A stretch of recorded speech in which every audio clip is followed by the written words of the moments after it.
Alors, on va passer à l'exemple 2 du cours où on nous demande de simplifier trois fractions. Donc, on va commencer par la première, par A, 3 sur 1,2. Alors ici, la différence avec les autres, c'est quoi? C'est que là, comme vous le voyez, vous avez un nombre décimal.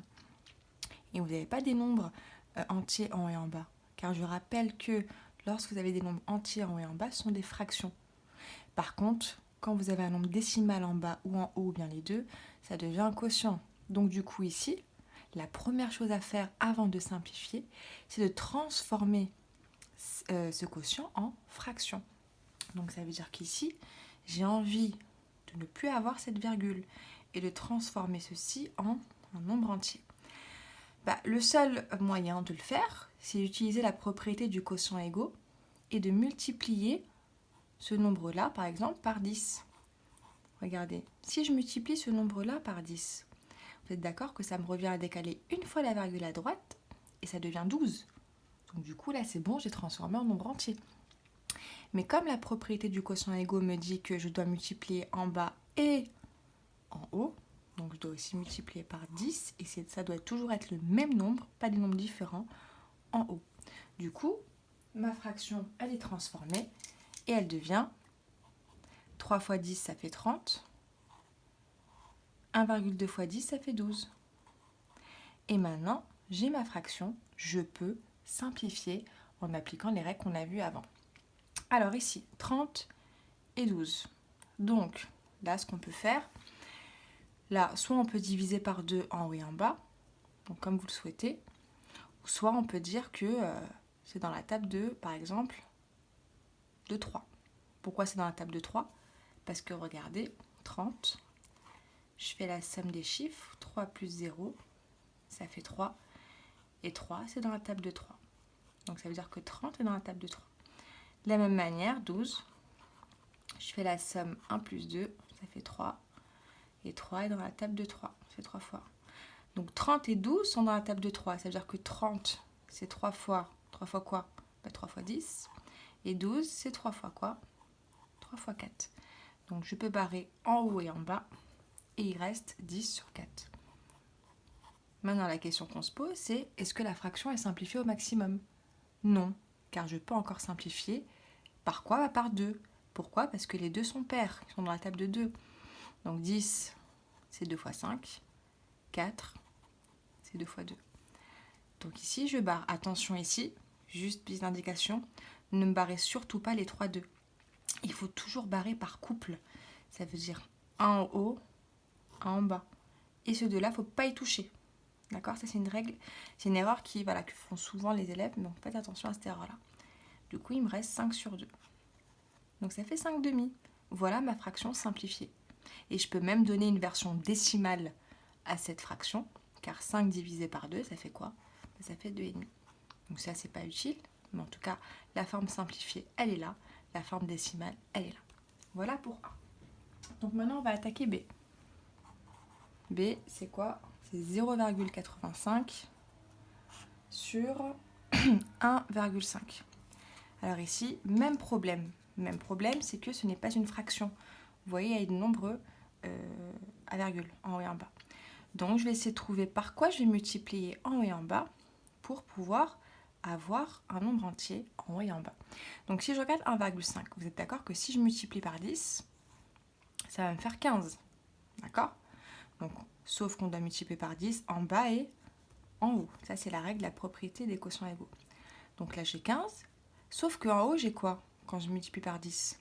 0,85, donc je décale une fois la virgule à droite. Ça me fait 8,5. Donc je vais avoir 8,5 sur 15. Donc là, je vais avoir un problème. Donc c'est pas bon. Donc j'ai besoin de décaler une deuxième fois pour avoir 85 et pour avoir enfin le nombre entier.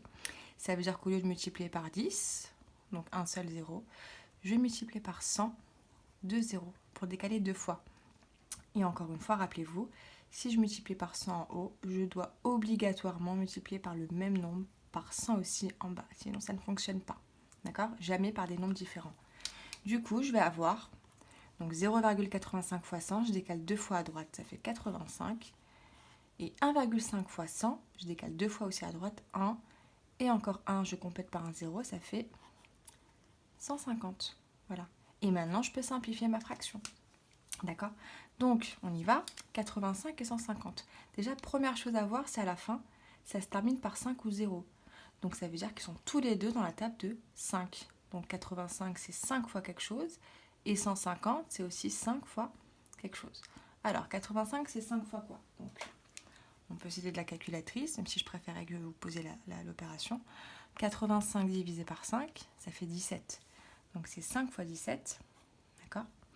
Et 150 divisé par 5, ça fait donc déjà 15 divisé par 5, ça fait 3. D'accord? Et comme il y a un 0 en plus, donc ça fait 30. Effectivement, 5 fois 30, ça fait 150. Voilà. Et du coup, je peux barrer mon diviseur en commun en haut et en bas. Donc, je me retrouve avec 17 sur 30. Ok? Alors, donc j'arrive à 17 sur 30 et la question c'est, est-ce que j'ai terminé de simplifier? Alors, tous les deux ne sont pas pairs. Enfin, lui, il est pair, mais lui, non. Donc, ils ne sont pas tous les deux en même temps dans la table de 2. Ensuite, il se termine par 0. Il est dans la table de 5 au 10, mais lui ne se termine pas par 0. Ensuite, quand je fais la somme des deux, 7 plus 1, ça fait 8. Donc, c'est pas ni dans la table de 3 ni de 9. Et 3 plus 0, ça fait 3. Donc, c'est dans la table de 3. Donc là, j'arrive pas à trouver de diviseur en commun. Donc, à ce moment-là, ma fraction ici, elle est ce qu'on appelle irréductible. Ça veut dire qu'on ne peut plus réduire. On l'a simplifiée au maximum. Voilà. Alors, on passe maintenant au dernier exemple, à 27 sur 1,2. Alors, première étape à faire, on transforme ce quotient en fraction. Donc ici, c'est lui qui dérange, donc j'aimerais le transformer effectivement en nombre entier. Donc je vais multiplier par quoi? En haut et en bas. Donc ici, on va multiplier par 10. Comme ça, je vais avoir 12. Et là, je peux multiplier aussi par 10. Là, j'ai pas de problème puisque le nombre n'était pas décimal. Donc je peux multiplier aussi par le même nombre. En bas, il n'y a pas de problème. Donc du coup, la fraction devient 270 sur 120. Voilà. Et maintenant, je peux simplifier. Donc déjà, tous les deux, ils se terminent par 0. Donc, ils sont à la table de 5 ou de 10. Donc, je vais prendre un plus grand diviseur, je vais prendre 10. Donc, ça veut dire que 270, c'est 10 fois quoi? 10 fois 27. Et 120, c'est 10 fois quoi? 10 fois 12. Je barre les diviseurs en commun, c'est-à-dire 10. Et il me reste 27 sur 12. Voilà. Donc, du coup, 27, c'est quoi fois quoi? 27, c'est 9 fois 3. Et 12, c'est quoi fois quoi? C'est 3 fois 4. Est-ce que j'ai un diviseur en commun? Oui, 3. Alors, juste une petite chose. Pour simplifier les diviseurs en commun, ils ne sont pas obligés d'être les uns en dessous des autres. Là, par exemple, à chaque fois, on a pu remarquer qu'ils sont toujours l'un au-dessus de l'autre. Là, c'est pas le cas, ils sont diamétralement opposés. D'accord? Donc, je peux quand même les simplifier. Ça ne change rien, il n'y a aucun problème. Même s'ils avaient été comme ça, alors qu'ils soient comme ça ou comme ça, on peut les simplifier sans problème. D'accord? Donc du coup, il me reste 9 sur 4. Et là, la fraction est réduite au maximum puisqu'ils n'ont pas de diviseur en commun tous les deux. Donc voilà comment on fait quand vous devez simplifier des quotients où il y a des nombres décimaux comme ceci. Il faut d'abord multiplier en haut et en bas par un nombre pour transformer le nombre décimal en nombre entier. Et ensuite, on simplifie. Voilà.